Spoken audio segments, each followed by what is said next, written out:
പോലീസൊക്കെ വന്നിരിക്കുന്നു. പോലീസോ? നീ ഒന്ന് തേക്ക്, ഞാനൊന്ന് പോയി നോക്കിട്ട് വരാം. ചേട്ടൻ ഇപ്പൊ പോണ്ട, വെറുതെ എന്തിനാ നമ്മള്. സാരല്ല, എന്തായെന്നറിയാലോ.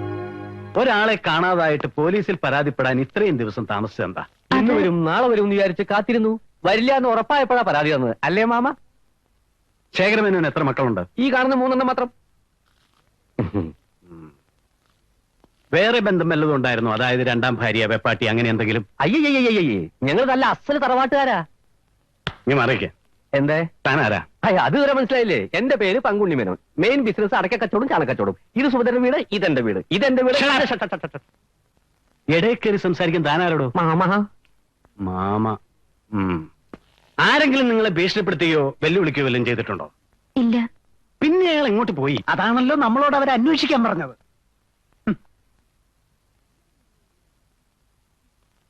കല്യാണം മുടങ്ങിയത് നിങ്ങളുടെയാണോ? അതെ. കാരണം? ഇടയ്ക്കിടയ്ക്ക് ഇങ്ങനെ കല്യാണം മുടങ്ങി പോകണമെങ്കിൽ കാരണം എന്തെങ്കിലും ഉണ്ടാവണമല്ലോ. അച്ഛൻ ഇഷ്ടമില്ലാത്ത പ്രണയബന്ധം വല്ലതും ഉണ്ടായിരുന്നോ? ഇല്ല. പ്രണയിച്ചിട്ടേ ഇല്ല? പറയസേ, വിശ്വസിക്കാൻ ബുദ്ധിമുട്ടാണ്. വളരെ ബുദ്ധിമുട്ടാണ് സാർ. ഒന്ന് വരൂ. കാണരുതാത്ത ചുറ്റുപാടിൽ നിങ്ങളെ ആരെങ്കിലും അച്ഛൻ കാണാൻ ഇടയാവുകയോ അതിൽ മനം നൊന്ന് നാടുവിടാൻ തോന്നുകയോ അങ്ങനെ വല്ലതും? സത്യം പറയണം. കുറെ കൂടെ മര്യാദയാവാൻ സംസാരത്തില്. സാർ, ഇതൊരു കുറ്റവാളിയുടെ വീടല്ല. ജീവന് തുല്യം അവർ സ്നേഹിക്കുന്ന അവരുടെ അച്ഛനെയാണ് കാണാതായിരിക്കുന്നത്. നിയമത്തിന്റെ വഴിയിലൂടെ അദ്ദേഹത്തെ എങ്ങനെയെങ്കിലും കണ്ടുപിടിക്കുന്നതിന് പകരം വൃത്തികെട്ട ചോദ്യങ്ങൾ ചോദിച്ച് അവരെ കൂടുതൽ വേദനിപ്പിക്കുകയാണോ വേണ്ടത്? ഒരു പോലീസ് ഉദ്യോഗസ്ഥൻ എന്ന് പറഞ്ഞാൽ പൊതുജനങ്ങളുടെ സേവകനായിരിക്കണം, സുഹൃത്തായിരിക്കണം, ശവത്തിൽ കുത്തുന്നവനായിരിക്കരുത്.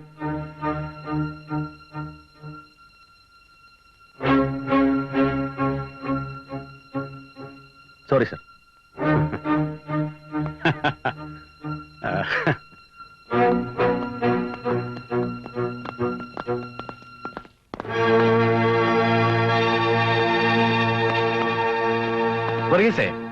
സാർ,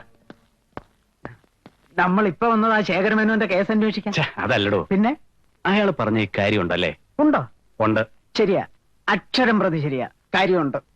താൻ ജയിപ്പിക്കാറ്. ശരി സാർ.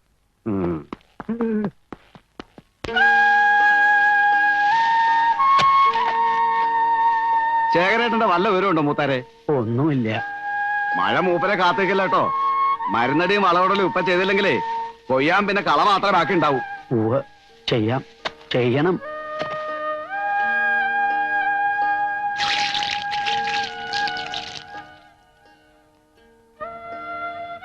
എന്താ ചെയ്യാ?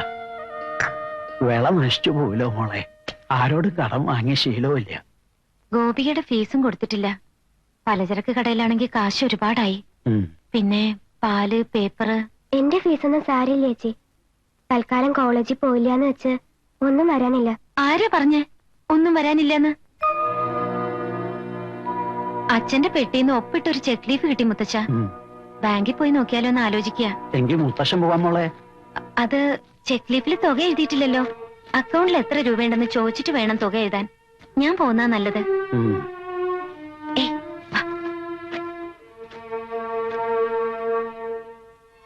മുത്തശ്ശന് സങ്കടാവില്ലേ നീ കോളേജിൽ പോണില്ല എന്നൊക്കെ പറഞ്ഞ? അങ്ങനെയൊന്നും ചിന്തിക്കേ വേണ്ട. ഞാൻ ഇട്ടിരിക്കുന്ന ഈ കമ്മലും വളയും ഒക്കെ ഉണ്ടല്ലോ, അതൊന്നും നിന്റെ പഠിത്തത്തെക്കാൾ വലുതല്ല. അച്ഛൻ വരുമ്പോ എന്നോടാ ചോദിക്ക.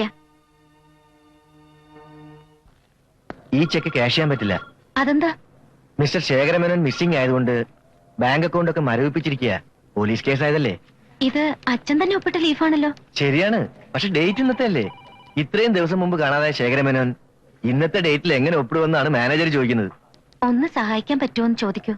ഞങ്ങൾക്ക് കുറച്ച് അത്യാവശ്യങ്ങൾ ഉണ്ടായിരുന്നു. അതൊക്കെ ശരിയാണ്, പക്ഷേ നിയമപ്രകാരം ഈ അക്കൗണ്ട് ഇപ്പൊ ഓപ്പറേറ്റ് ചെയ്യാൻ പറ്റില്ല.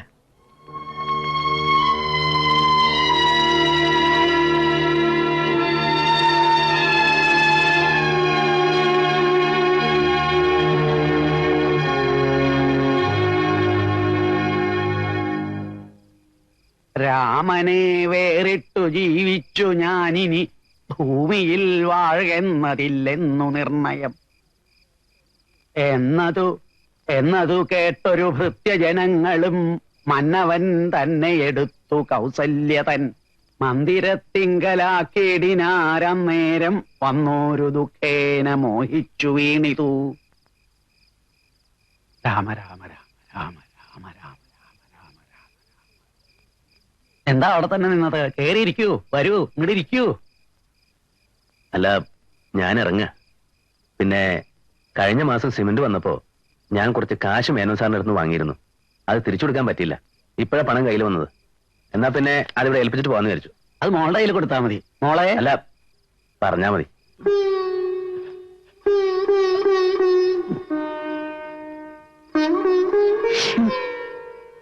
ഞാൻ പിന്നെ വരാം.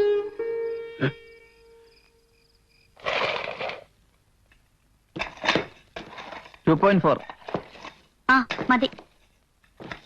ഇതിലേക്ക് നനയ്ക്കുന്നത് പോരാട്ടോ. നന്നായിട്ട് നനയ്ക്കുന്നുണ്ട് മാഡം. ബാലു, ദാ ബാലു. ബാല് കരിക്കൊണ്ടേ പൈസ. എടാ, ഇവിടേക്കൊന്ന് ശരിക്കും നനച്ചുകൂടെ? എന്നോട് സിമെന്റ് കൊണ്ടല്ലേ സാർ പറഞ്ഞത്? നീ വേറെ ഒന്നും ചെയ്യണ്ട, നന മാത്രം മതി.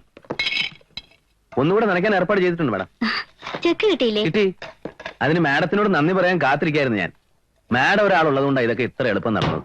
പക്ഷേ ഈ നാൽക്കാലികൾക്ക് വിശപ്പിനെ പറ്റി മാത്രമേ വിചാരമുള്ളൂ എന്ന് പറഞ്ഞ പോലെ എന്റെ സ്ഥിതി. അതെന്താ? ചെക്ക് കിട്ടലും മാറലും തീരലും ഒപ്പം കഴിഞ്ഞു. അടുത്ത ബില്ല് റെഡിയാക്കി വെച്ചിട്ടുണ്ട്. കൊടുത്തേക്കോ, ഞാനായിട്ട് ഡിലേ ഇല്ല. Thank you. തിരുവനന്തപുരത്ത് ചെന്നിട്ട് എന്റെ ചേട്ടനെ വിളിക്കാൻ മിസ്റ്റർ ഹരീന്ദ്രൻ മറന്നു അല്ലേ? ചേട്ടൻ ഹരിയുടെ കോളം പ്രതീക്ഷിച്ചിരിക്കുകയായിരുന്നു. മറന്നതല്ല, മനഃപൂർവ്വം വിളിക്കാഞ്ഞതാ. ഒന്നാമത് ചേട്ടനോട് പറയാൻ മാത്രം എനിക്ക് പ്രത്യേകിച്ച് കാര്യങ്ങളൊന്നുമില്ല. മാഡം ഡിപ്പാർട്ട്മെന്റ് എഞ്ചിനീയർ, നമ്മൾ തമ്മിൽ ഒരുപാട് അകലമുണ്ട്. തന്നെയുമല്ല, മാഡത്തിന്റെ ചേട്ടൻ എന്നെ ഹോട്ടലിൽ വന്ന് കാണുക എന്ന് പറഞ്ഞാൽ പിന്നെ അത് മതി, അഴിമതിയെന്നും കൈക്കൂലെന്നൊക്കെ പറഞ്ഞുണ്ടാക്കാൻ. എല്ലാം കൂടെ ആലോചിച്ചപ്പോ നമ്മളിങ്ങനെ എഞ്ചിനീയറും ഒരു സാധാ കോൺട്രാക്ടറായിട്ട് നിന്നാ മതിയെന്ന് തോന്നുന്നു. അതിനും ഇനി ബുദ്ധിമുട്ടാണ്. ട്രാൻസ്ഫറിനുള്ള പ്രഷർ തുടങ്ങിയിട്ട് കുറെ നാളായിരുന്നു. ഈ നാട്ടിൽ നിന്ന് പോകാൻ വെറുതെ ഒരു മടി. ഇന്നലെ ഞാൻ തീരുമാനിച്ചു, പോയിക്കളയാം. എപ്പോഴായാലും പോകേണ്ടതല്ലേ. ചിലപ്പോ ഇനിയൊരു യാത്ര പറയാൻ പറ്റിയെന്ന് വരില്ല.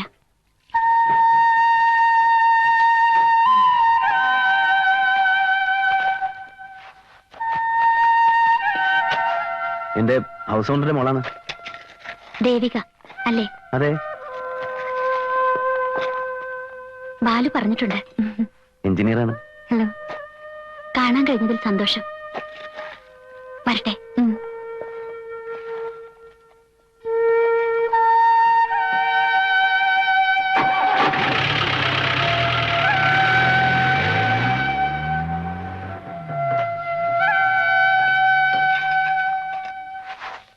എന്താ വിശേഷിച്ച്?